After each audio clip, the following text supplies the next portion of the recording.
Assalomu alaykum. 150 kiloli yemish arkamiz 220 ga ishlaydi. Motori 3 kilovatlik.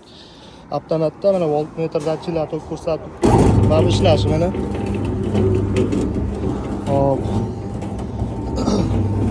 Luka yem aralash bo'lgandan keyin ko'radi.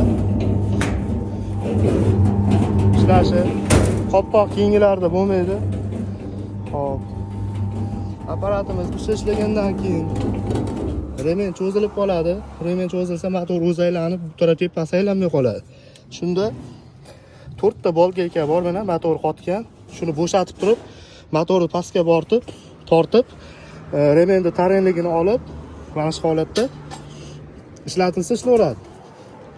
Yangi remen qo'yilganligi uchun picha ishlaganda remen cho'ziladi. Shuni hisobiga remen cho'zilib qoladi. Shu paytda motorni bo'shatib turib, pastga tortib ishlatsangiz ishlab ketaveradi. Xohlasa, qolgan joylari yaxshi.